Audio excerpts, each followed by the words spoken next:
Hey everyone, welcome back to the Jessing. So, I have a story that I wrote during the school year. I was not looking at the camera there. I have a story that I wrote during the school year here. It's called Thime Turtell. And, yeah, this is the original story. So I didn't copy off anyone. And, no one copy me or else I'll sue you or whatever. But, yeah, I guess let's just get started. And, alright. One day there was a house. In this house there were two boys and a parent. They had both been grounded for not doing their homework good, so they were not allowed to go outside. The mom, who had just came back from work, was very exhausted, so she went to her bedroom to take a nap. The boys waited until they heard snoring, so they knew that she was asleep.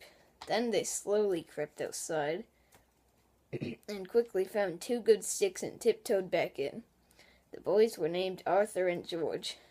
"What should we do with these sticks?" asked George. "Should we whack them together to make a campfire?" "I guess so." "But we need something to keep the fire on so it doesn't burn down the house," said Arthur. They looked for it a long time, and eventually all they found was a can of thyme. They put it Thyme, the spice, you know. They put it on a glass table below a clock. But when Arthur came back up from putting down the can, his arm with the stick flung back and jabbed George in the hip. "Ow!" cried George. "What was that for?" I didn't mean to hit you," but George didn't buy it. He flung his stick at Arthur. Arthur whacked the sticks together. The boys began fighting.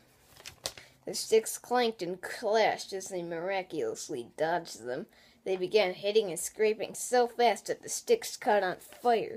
The boys flailed their sticks around and blew. They would not stop burning. George hurled his stick randomly, and Arthur flung his out the window, where it went out as it hit a wet log. George's stick crashed into a clock, the clock above the can of thyme. The flames turned into weak smoke as soon as it hit the clock. George and Arthur stared in shock as the clock shattered into bits and pieces. "What's all this ruckus?" cried a voice from afar. "I am trying to sleep." In romped the boy's mom. The first thing she saw was that can of thyme full of clock bits. "Well, that's no good anymore. Throw it away." So George tossed the can of thyme out the window into a pond. That's littering, kids. Don't do that. Little did they know that the can held the clock's hands. "You two are grounded. Now I'm going back to sleep." As she was tired, she forgot that they were already grounded.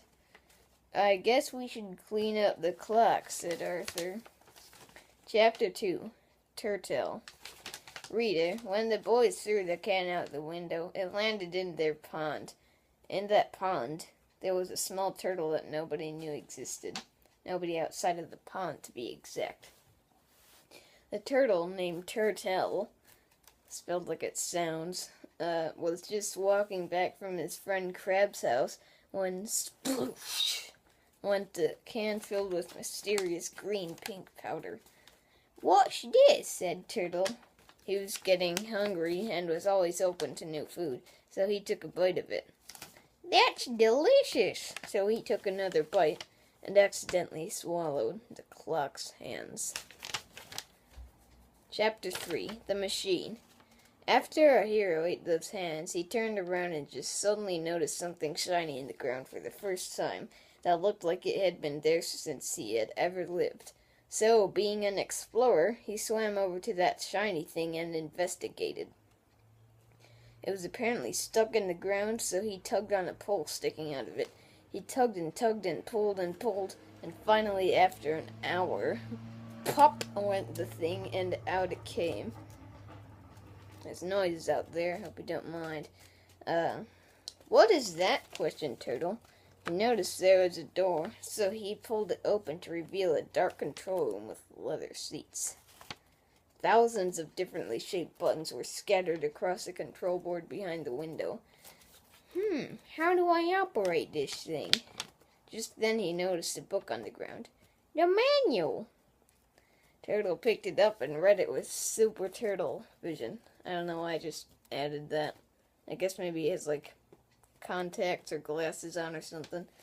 Okay, I think I know what to do now. So he pressed a button and the door closed. I hope there is a button somewhere to open the door. Chapter 4, Up, Up, and Away. Well, guys, I'm gonna have to leave that for part 2. This is a long story.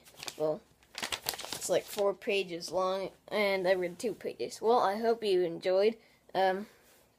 I'll do the outro in part 2, but be sure to subscribe, like, comment, turn on notifications, and goodbye!